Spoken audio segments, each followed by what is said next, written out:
Hey friends, it's Mike. I'm happy to be back podcasting. Many of you know I recently moved, trying to get closer to my wife who's still hospitalized, and that whole process, plus the fact I managed to catch some type of crud over the holidays, caused me to be kind of out of the podcasting arena for a while. Anyway, I'm back, and today I want to talk about something called personal eschatology. The concept of eschatology is what happens when we die. I've done many podcast interviews, and usually I ask my guest, what do you think happens when we die? And there's different explanations or versions. I've interviewed a charismatic Christian friend, Protestant friend, Baptist, Jewish friends, Mormons, and everybody kind of has a different take on exactly what happens. And it ranges from something like, well, everybody that I've talked to, interviewed, believes that your soul continues when you die. Your soul's immortal, but some people believe that as soon as you die, it goes to sleep, and it stays asleep until the final judgment. And the final judgment is when Jesus returns to earth. We're all returned to our bodies, and then we go before God for final judgment and go to heaven or hell. That's one version. Another version, which is the Catholic version, and I'll talk about where this comes from in a minute, is that you die and you go either to heaven, purgatory, or hell, and you're with God during that period, and then final judgment, your body's reunited again, and you're judged heaven or hell. Mormons, for example, believe that there's 3 levels of heaven. There is no hell. 3 levels of heaven, and you get sent there based upon what you did here on earth, and then there's something that you can do on this earth to help others that have passed move between those levels. Jewish people also don't necessarily believe in hell, but that they're all different concepts of personal eschatology.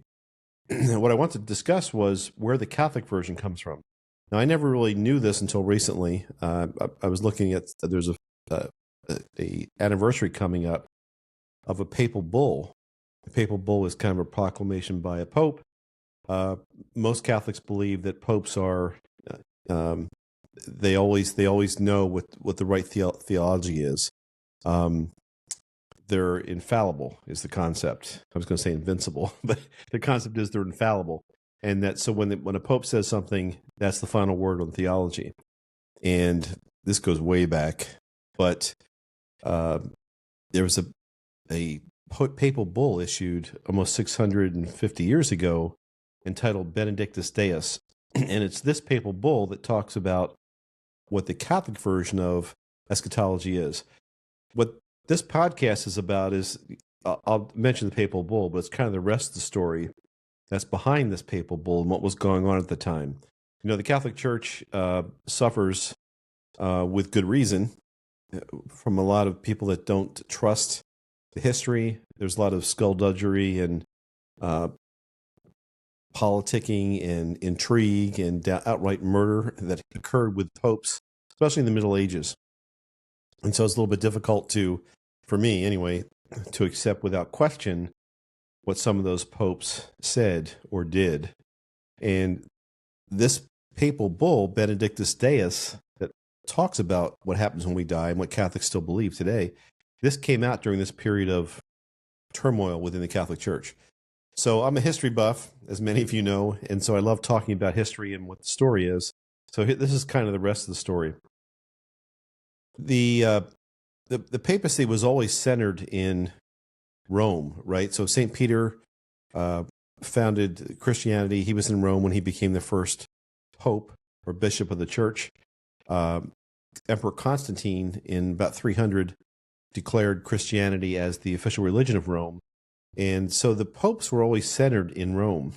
Now, as that went on through the Middle Ages, it became very, very full of intrigue and fighting, because the Pope had a lot of power. He had his own army. He was able to excommunicate people, or the church was the only game in town. It wasn't the Catholic Church, it was the church. And the church was able to control countries and appoint kings. And so different countries, different principalities fought for control of the Pope. One of the most successful in that area was France.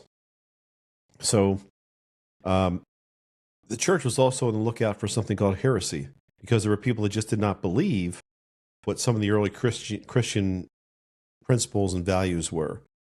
Some of you are familiar with the concept of reincarnation, and that there were certain early fathers, Origen and some other ones, who thought that maybe there was some value to the concept of reincarnation. And through all the different councils, the church eventually came to where it is, and that's a whole different subject. But there were groups of people that believed things different from the church, and one of them was the Cathars. And the Cathars were located in southern France. Southern France was very independent. They constantly fought for independence from the Paris area of France, or northern France. And so the church and the King of France was anxious to suppress the Cathars in southern France and bring them under control of the King of France. The Cathars believed things like they didn't believe in the material world, right? They believed that God made the spirit world and that there was another entity, Satan, who made the physical world. And so all things of the physical world were avoided by the Cathars, including things like marriage and a lot of conventions that the church certainly took a lot of interest in. They didn't believe in the sacraments. They only believed in one sacrament, which was something they issued when people were about to die. They had their own priests. They had their own chapels, churches. They called them prefects. And the church tried to stamp this out, excuse me, in the early 1200s. And it was something called the Albigensian Crusades. Now, the Crusades were going on in the Holy Land, but the Pope put together crusades specifically to crush other Christians in southern France. This was the first time. The other crusades were Christians against Muslims, but now the church was Christians against Christian. This was in the early 1200s. I'll put some links to this, especially to the Albigensian Crusade, because it's a terrible period in the church's history. They crushed many towns, crushed the Cathars. It's called the Albigensian Crusade because there was a town called Albi, also in southern France, which was also an area where the Cathars were located. In one particular instance, the Pope promised any knight who would participate in this crusade, the Albigensian Crusade, any knight that would participate in it would get, for 6 months, would get all his sins forgiven. This is kind of like nonsense, right? But they believed all this, and so they also were promised any riches or lands that they took, they could keep. So it was a terrible, terrible time. There's one story of a town that was surrounded by the Crusaders, and the French forces that were trying to defend it withdrew.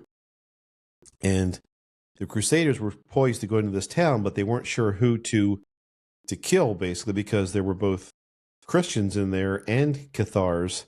And the Pope's emissary was with the Crusaders, and they asked him what they should do, and he said, "Kill them all, let God sort them out," or words to that effect. But that's where that phrase came from: "Kill them all, let God sort them out." And they massacred 20,000 or more men, women, and children, most of them not combatants, in this town. And that was just what happened in the early 1200s. The reason I mention this is because the Pope that issued the Benedictus Deus papal bull about 100 years later, Benedict XII, he was one of the inquisitors. And 100 years later, 100 years after the Albigensian Crusade, and 100 years after the Cathars were crushed in France, southern France, the church was still trying to stamp out any remnants of heresy in that area of France. And there was this priest. His name was Jacques Fournier, and he became a bishop. He was a Cistercian monk, and he became a bishop, and he became the Bishop of Pamiers. And this was the guy that eventually became the Pope. So Bishop Fournier in Pamiers conducted the inquisitions in that part of France, the Languedoc area of France. And I just want you to know where this particular gentleman, this particular Pope, came from. He is considered today as being one of the more lenient inquisitors, and the reason is because he was very, very detailed.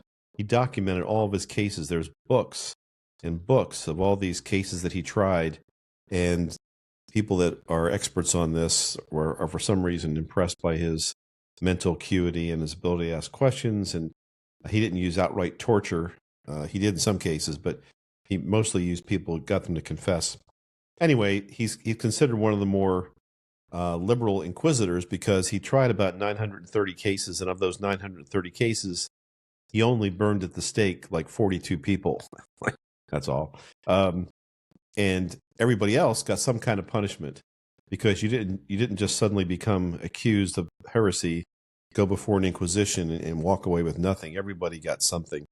But what Jacques Fournier started to do, and this is what's studied in all these books, is he started to marry things that were like sins, like women who had committed adultery or men who were homosexual, very, very clearly explained in this document. And they confessed to these kind of things. This one woman had like 3 different affairs or whatever. But anyway, he somehow tied that to a heresy that belonged to the Cathars. The woman with the adulterous relationships, for example, somehow she was accused of heresy because the Cathars did not believe in marriage or any type of civil type of ceremony for marriage. And he said that she didn't believe in that, and that's why she was having all these affairs, whatever. The point is that this Bishop Fournier conducted all these inquisitions in Languedoc. He then became cardinal.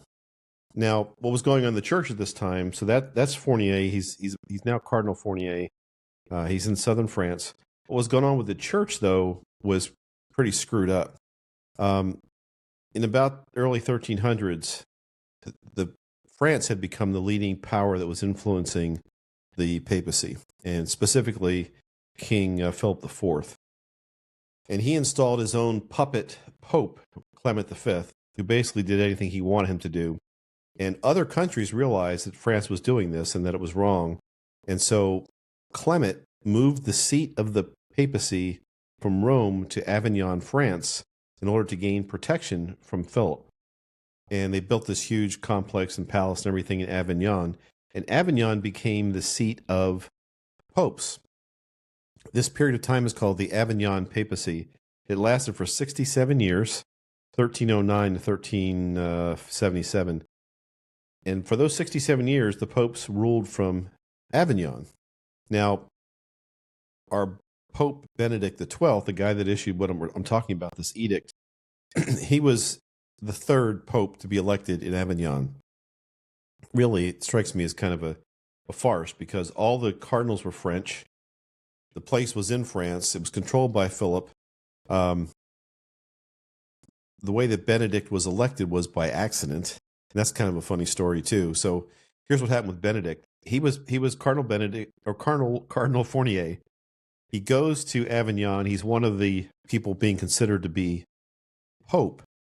The cardinals during the election, the way they did this apparently when they had their conclave, is they would try and figure out, with all this, all the machinations going on and all the intrigue, they didn't want to give away their hand right away, so they would cast their vote as a throwaway on somebody that had no shot, just to kind of see what the other people were voting, who they were voting for. The favorite cardinal that they expected would be elected was Cardinal Jean Raymond de Comminges. He was the Bishop of Porto. He was also a Frenchman, and he was the favorite. They didn't vote for him right away though, because he would not promise the cardinals. He would not promise them if he was Pope that he would not move the seat of papacy from Avignon back to Rome. So they said, okay, they all threw away their vote in the first ballot, and they all threw it towards Cardinal Fournier. And so he got elected by accident on the first ballot. No one was more surprised than Fournier. In fact, he said to them when they told him that he was elected Pope, that he said, "You have elected an ignoramus." And because he wasn't part of the clique or the whatever, he did do some good things. One of them supposedly is this papal bull we're talking about. So anyway, he's elected by accident. He's the third pope elected during this period of the Avignon Papacy. The pope before him, the second pope, was Pope John the 22nd. This pope proclaimed and talked about and had sermons. He didn't issue a bull, but he talked and taught that when we die, our souls go to sleep, and we stay asleep until the final judgment, and then we're reunited with our bodies, and then we see the full vision of God, or the Beatific Vision. That caused a lot of consternation among the people of the church at the time, because they want to know where their loved ones were, and that their loved ones were seeing and with God and not asleep. And so in 1336 is when this Pope Benedict II issued this papal bull, Benedictus Deus. Now it was on January 29th that he issued it, 2 years after he was elected Pope. Pretty interesting that he did it that way, but he also walked a fine line, because there were people who still believed that nothing happened until you reunite with your body. And so he said, okay, so here's what happens when we die. I'm going to liberally interpret Benedictus Deus. He said, if you die in a state of sin,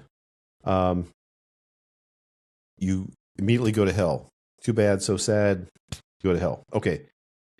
When the final judgment comes, you get yanked out of hell, you get reunited with your body, and you get sentenced back to hell again. So there's not much good to say about that. But if you die and you're in a state of grace, no sin, I don't know who that would apply to, but no sin, you're righteous, and you die in a state of grace, you immediately experience the Beatific Vision, see God face to face, and then at the final judgment, you get your body back, and man, it's even better when you get your body back and you see God then. So that was the way he walked that line. The third thing was, if you die in a state of sin, not grave sin, but sin, you go to purgatory. I've got problems with purgatory. I did some podcasts on this. There's a lot of get out of jail free cards to get out of purgatory. The church was selling indulgences, which got you out of purgatory supposedly early.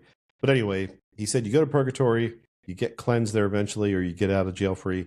Then you see God, awesome. Get united with your body at the end. It's even more awesome. And you spend the rest of your time in heaven for all eternity. So that was the concept of the Beatific Vision that was resolved by Pope Benedict XII. He served as a pope. How long was he pope? I guess about 7 years. And he was the third of 8 popes during the Avignon Papacy.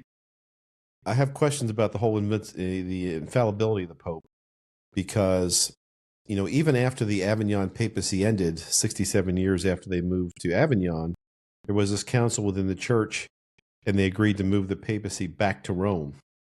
Okay, except it didn't work out quite that way, because the guys in France, the cardinals in France, and the church in France, and the king of France still wanted to have the Pope in Avignon, so they elected their own Pope in Avignon.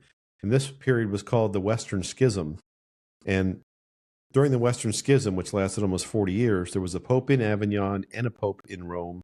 And so during this time, I wonder, who was the infallible one? Was it, I don't know how many papal bulls were issued then, or what type of theological arguments were settled by the popes at that time, but it all sounds like a complete mess. It was finally resolved in the 1400s, 1417, 1418, when they finally got down to just one pope in Rome. Not that the problems ended then, because there's all kinds of other nonsense going on, but that's what happened. So that's the story. That's the story behind where the current concept of personal eschatology as a Catholic comes from. It's not recent. It's been around for over 600 years. 1336, the anniversary is coming up here on January 29th. But 1336 is when the papal bull Benedictus Deus was issued, and that is what is believed today in the Catholic Church as far as what happens when we die.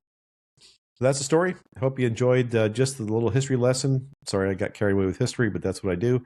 And again, I'll put a lot of the links in the show notes, so that if you want to track down and read about any of this, especially things like the Albigensian Crusade, you can do that. Thank you for listening. Talk to you again soon. Bye-bye.